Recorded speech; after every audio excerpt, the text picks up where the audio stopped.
अगर तुम लोग ज्यादा दिन यहाँ रहे तो इन लोगों जैसे छोटी आंखों वाले बन जाओगे। ये रेसिस्ट शब्द थे Duke of Edinburgh Prince Philip के, और ये उन्होंने कहे थे 1966 में चीन में आयोजित एक सभा में कुछ ब्रिटिश छात्रों को संबोधित करते हुए।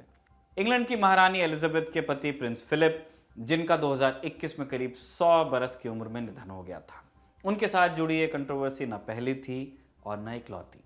एक बार उन्होंने 13 साल के बच्चे से भी कुछ ऐसा ही कह दिया था। लड़का एस्ट्रोनॉट बनना चाहता था। प्रिंस बोले, तुम कभी अंतरिक्ष यान नहीं उड़ा सकते, तुम बहुत मोटे हो। प्रिंस फिलिप और क्वीन एलिजाबेथ का साथ 7 दशक से भी लंबा रहा। आखिरी सांस तक वो महारानी की परछाई बनकर रहे, इसीलिए वो उन्हें अपनी ताकत बताती थी।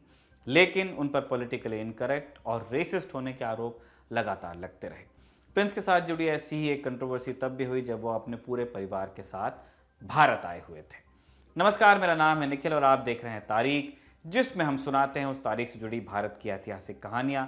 और आज की तारीख का संबंध है ब्रिटेन के शाही परिवार की भारत यात्रा से।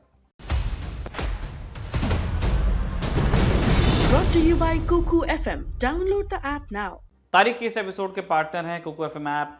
यहाँ आपको देश दुनिया, साहित्य, समाज, दर्शन, विज्ञान समेत कई विधाओं में ऑडियो बुक्स का खजाना मिलता है। ऑडियो बुक्स माने बोलने वाली किताब, जिन्हें आप दूसरे काम करते हुए भी सुन सकते हैं। ललन टॉप का दोस्त होने के नाते आपके लिए भी एक खास ऑफर है। प्रीमियम सब्सक्रिप्शन पर आप 50% की छूट ले सकते हैं अगर आप पहले 250 यूजर्स में से होते हैं तो।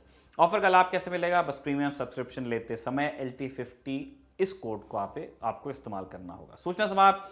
वापस आते हैं आज की तारीख पर। आज 21 जनवरी है और आज हम बात करेंगे ब्रिटेन के शाही परिवार की भारत यात्रा की, तब की जब क्वीन एलिजाबेथ, उनके पति Duke of Edinburgh Prince Philip और इन दोनों के साहिबजादे प्रिंस एंड्रयू भारत आए थे। साल था 1961। देश आज़ाद हुए 13 साल बीत चुके थे और मौका था गणतंत्र दिवस समारोह का। महारानी और ड्यूक उस साल भारत के गणतंत्र दिवस समारोह के मुख्य अतिथि थे। प्रधानमंत्री पंडित जवाहरलाल नेहरू ने 21 जनवरी को शाही परिवार का दिल्ली एयरपोर्ट पर स्वागत किया था। उस साल शाही परिवार के लिए ये कॉमनवेल्थ देशों की 36,000 मील लंबी यात्रा का पहला पड़ाव था। कॉमनवेल्थ देश यानी वो देश जो कभी न कभी ब्रिटिश क्राउन के आधिपत्य में रह चुके थे। ये यात्रा 21 जनवरी को भारत से शुरू होकर 2 मार्च को भारत में ही खत्म होनी थी। इस दौरान उन्हें नेपाल और पाकिस्तान का दौरा भी करना था। भारत में इस यात्रा की शुरुआत हुई जयपुर से, जहां के महाराजा मान सिंह द्वितीय एवं उनकी पत्नी महारानी गायत्री देवी ने रॉयल फैमिली की खूब आवभगत की। ब्रिटिश दैनिक द गार्डियन ने लिखा, उत्साह, शोर, रंग, गर्मी और धूल से भरे दिन में रानी आज अतीत के भारत और आज के भारत की मन ही मन परिकल्पना करने लगी। आज उनका स्वागत खूब गाजे बाजे के साथ जयपुर के सिटी पैलेस में हुआ, जो कभी ब्रिटिश रियासत का हिस्सा हुआ करता था। जयपुर के रामबाग महल में हाथ मुंह धोने और नाश्ते के बाद महारानी एलिजाबेथ निकली जयपुर की सैर पर। इस सैर के दौरान उन्होंने जयपुर के शाही हाथी की सवारी भी की। जयपुर के राज परिवार ने शाही परिवार को शिकार खेलने के लिए भी आमंत्रित किया। प्रिंस फिलिप ने जयपुर में एक मगरमच्छ, 6 पहाड़ी भैंसों के साथ साथ एक टाइगर का भी शिकार किया, बाघ। और इसके बाद शुरू हुई कंट्रोवर्सी। ठीक जिस दिन महारानी गणतंत्र दिवस समारोह में हिस्सा लेने पहुंची, उसी दिन के अखबार में एक बड़ी फोटो छपी। कैप्शन था, कल शिकार किए गए टाइगर के साथ प्रिंस फिलिप। दरअसल उसी साल प्रिंस फिलिप ने एक वाइल्ड लाइफ फंड की नींव रखी थी। ये गैर सरकारी संस्था है जो वन जीवों के संरक्षण के लिए काम करती थी। प्रिंस फिलिप पर हिपोक्रेसी के आरोप लगे। ब्रिटिश मीडिया से उनको काफ़ी आलोचना झेलनी पड़ी, न सिर्फ शिकार करने के लिए बल्कि इसलिए भी कि शिकार के लिए टाइगर को रिझाने के लिए उन्होंने भैंसे को चारे के रूप में इस्तेमाल किया था। रॉयल बायोग्राफर रॉबर्ट हार्डमैन ने अपनी किताब क्वीन ऑफ द वर्ल्ड में लिखा, जयपुर के महाराजा पहले से ही इस यात्रा के मुख्य उद्देश्य के बारे में श्योर थे कि ड्यूक ऑफ एडिनबर्ग टाइगर को शूट करने ही यहाँ आए हैं। उस समय Duke of Edinburgh world wild life fund की स्थापना की प्रक्रिया में थे। उस दौर के भारत में टाइगर को एक उम्दा ट्रॉफी के रूप में देखा जाता था। शिकार के बारे में निश्चित ही कोई गोपनीयता नहीं थी।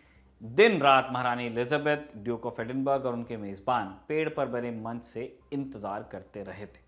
जयपुर के बाद शाही परिवार उदयपुर, दिल्ली, आगरा, मुंबई, तब बम्बई था, बेंगलुरु, अहमदाबाद, चेन्नई, तब मद्रास था, कलकत्ता और बनारस सहित तमाम जगह घूमे। रॉयल फैमिली जहाँ जहाँ गई, भीड़ ने उन्हें अपने पलक पाँव बिछाकर स्वागत किया। उनका बेंगलुरु में तो उनके सम्मान और उनके स्वागत की तैयारी के लिए एक दिन की छुट्टी का ऐलान भी किया गया था। लेकिन फिर भी 2 मार्च तक चली पूरी यात्रा के दौरान प्रिंस फिलिप को लेकर ब्रिटिश मीडिया क्रिटिकल ही रहा। जब प्रिंस फिलिप की मृत्यु 9 अप्रैल 2021 को हो गई, तब उनके शोक समाचार के रूप में अंग्रेजी अखबार द गार्डियन ने लिखा, वो धर्म और संरक्षण में गहरी रुचि रखते थे। भारत में अपनी यात्रा के दौरान एक ही शॉट में 8 फीट के टाइगर को मारने के बाद वर्ल्ड वाइल्ड लाइफ फंड के प्रेसिडेंट बने। न जाने ये शोक समाचार था या कोई व्यंग्य, जो भी हो, प्रिंस का कंट्रोवर्सी से चोली दामन का साथ था। अभी कुछ वर्ष पहले भी मलाला यूसुफजई वाले मामले में उन्होंने एक भद्दी टिप्पणी कर दी थी। भद्दी थी या नहीं थी, आप खुद तय कर सकते हैं। टिप्पणी कर दी थी हमारे हिसाब से। उन्होंने तब कहा था कि बच्चे इसलिए स्कूल जाते हैं क्योंकि उनके माँ बाप उन्हें घर में नहीं देखना चाहते। तो ये था आज का तारीख के इस एपिसोड को लिखा था हमारे साथ इंटर्नशिप कर रहे अंचल ने। कैमरे के पीछे हमारे दोस्त जेरी। दुनिया भर की खबरों के लिए देखते रहिए दी ललन टॉक।